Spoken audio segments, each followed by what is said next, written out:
15 अगस्त 1971 रात के लगभग 1 बज रहे थे। जगह थी पूर्वी पाकिस्तान का चटगांव बंदरगाह, जिसे आज हम बांग्लादेश के नाम से जानते हैं। पूरा शहर गहरी नींद में डूबा हुआ था। समुद्र के किनारे हल्की हवा चल रही थी और बंदरगाह पर खड़े विशाल मालवाहक जहाज अंधेरे में काली परछाइयों की तरह दिखाई दे रहे थे। इन जहाजों में से कई अमेरिका, चीन और दूसरे देशों से आए थे। उनके अंदर भरे थे हजारों टन हथियार, गोला बारूद और सैन्य सामान, जो पूर्वी पाकिस्तान में तैनात पाकिस्तानी सेना के लिए बेहद जरूरी थे। बंदरगाह की सुरक्षा बेहद कड़ी थी। ऊंचे टावरों पर सर्च लाइटें लगातार समुद्र की सतह को स्कैन कर रही थीं। रडार घूम रहे थे और मशीन गन से लैस सैनिक हर दिशा में चौकसी कर रहे थे। सब कुछ सामान्य लग रहा था, लेकिन उस रात पानी की सतह के ठीक नीचे कुछ ऐसा हो रहा था जिसकी किसी ने कल्पना भी नहीं की थी। अचानक तराम एक जोरदार धमाका हुआ। कुछ सेकंड के अंदर दूसरा धमाका, फिर तीसरा, फिर चौथा। पानी की सतह अचानक ऊपर उछलने लगी। बंदरगाह में खड़े विशाल जहाज ऐसे कांपने लगे जैसे किसी ने नीचे से उन्हें जोर से धक्का दे दिया हो। कुछ ही पलों में आग की लपटें उठने लगीं। MV अल अब्बास जैसे बड़े जहाज, जिनमें भारी सैन्य सामान भरा हुआ था, बीच से फटने लगे। पूरा बंदरगाह अफरा तफरी में बदल गया। सायरन बजने लगे। हवाई हमला, हवाई हमला!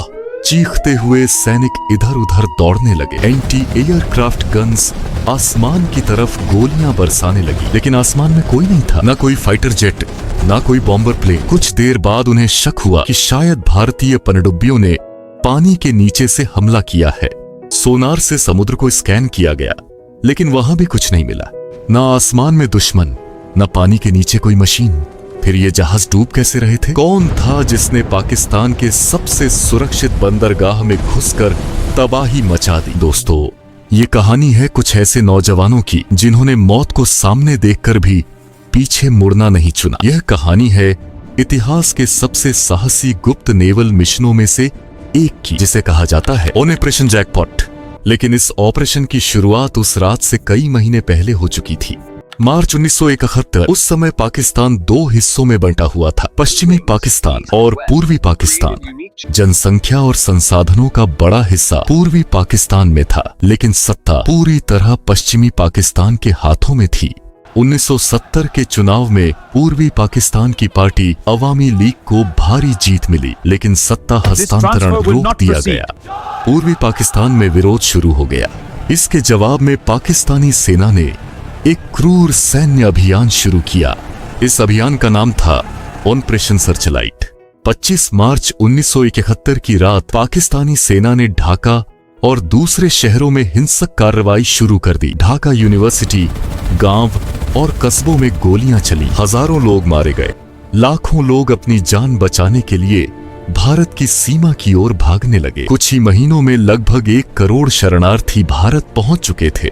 ये भारत के लिए एक बहुत बड़ा संकट था। दिल्ली में उस समय प्रधानमंत्री थीं इंदिरा गांधी। भारतीय सेना के प्रमुख थे जनरल सैम मानेकशॉ। भारत सीधे युद्ध शुरू नहीं करना चाहता था, क्योंकि अंतर्राष्ट्रीय दबाव बहुत ज्यादा था, लेकिन कुछ करना भी जरूरी था। तभी भारतीय रणनीतिकारों ने एक अलग रास्ता चुना। अगर पाकिस्तान की सप्लाई लाइन ही काट दी जाए तो उसकी सेना खुद कमजोर हो जाएगी। पूर्वी पाकिस्तान में तैनात पाकिस्तानी सेना को हथियार, ईंधन और राशन ज्यादातर समुद्र के रास्ते ही मिलते थे, और इन सब का सबसे बड़ा केंद्र था चटगांव बंदरगाह। अगर यहाँ खड़े जहाजों को नष्ट कर दिया जाए तो पाकिस्तानी सेना की रीढ़ टूट सकती थी। लेकिन सवाल था, यह काम करेगा कौन? भारतीय नौसेना सीधे हमला नहीं कर सकती थी। यहीं से जन्म हुआ एक बेहद साहसी प्लान का। भारतीय नेवी ने फैसला किया कि इस मिशन को अंजाम देंगे मुक्ति वाहिनी के युवा लड़ाके। ये वही बंगाली युवक थे जो पाकिस्तान के अत्याचार से बचकर भारत आए थे।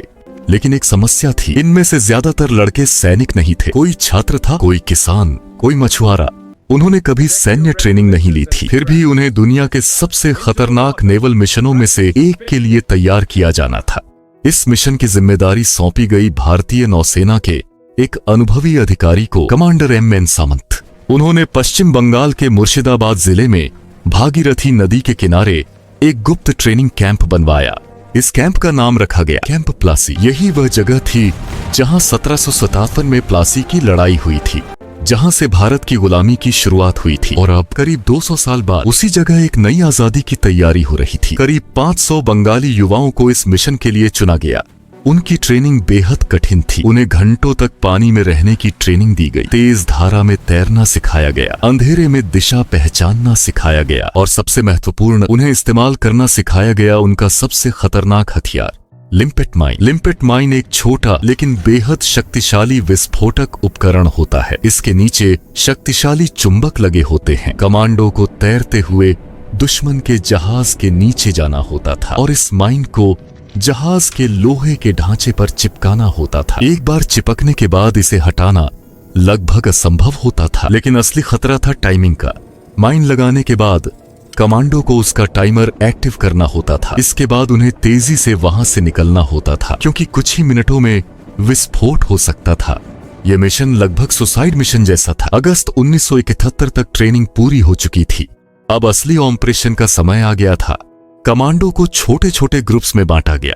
उन्हें गुप्त रूप से पूर्वी पाकिस्तान के अंदर भेज दिया गया। उनके लक्ष्य थे 4 बड़े बंदरगाह, छठगांव, मोंगला, चांदपुर और नारायणगंज। कमांडो स्थानीय मछुआरों के भेष में वहां रहने लगे। दिन में वे झाड़ियों और टूटी नावों में छिपे रहते और रात में बंदरगाह की निगरानी करते। लेकिन हमला कब करना है, इसका संकेत कैसे मिलेगा? उस समय मोबाइल फोन या सुरक्षित संचार के साधन नहीं थे, इसलिए भारतीय नेवी ने एक बेहद अनोखा तरीका चुना। रेडियो। आकाशवाणी कोलकाता से एक खास गाना बजाया जाना तय हुआ। 13 अगस्त 1971 को रेडियो पर एक गीत बजा। यह गाना था पंकज मलिक का।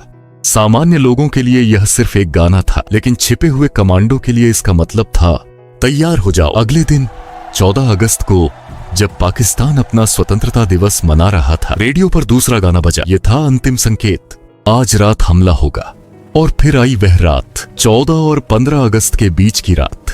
आधी रात के बाद कमांडो धीरे धीरे पानी में उतरे। उन्होंने अपने शरीर पर तेल लगाया था ताकि ठंड से बच सके और पकड़ में न आए। सीने से बंधी थीं लिम्पेट माइंस, पैरों में फिन थे और हाथ में चाकू। वे पानी की सतह के ठीक नीचे तैरते हुए बंदरगाह की ओर बढ़ने लगे।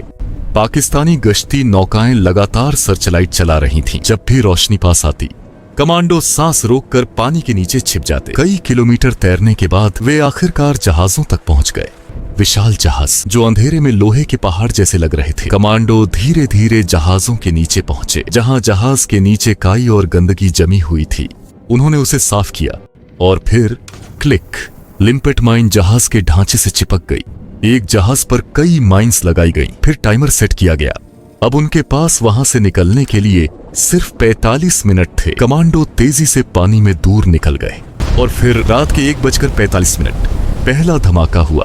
कुछ सेकंड बाद दूसरा, फिर तीसरा, और देखते ही देखते पूरा बंदरगाह आग और धुएं से भर गया। उस रात दर्जनों जहाज डुबो दिए गए या गंभीर रूप से क्षतिग्रस्त कर दिए गए। करीब 1 लाख टन सैन्य सामान समुद्र में डूब गया।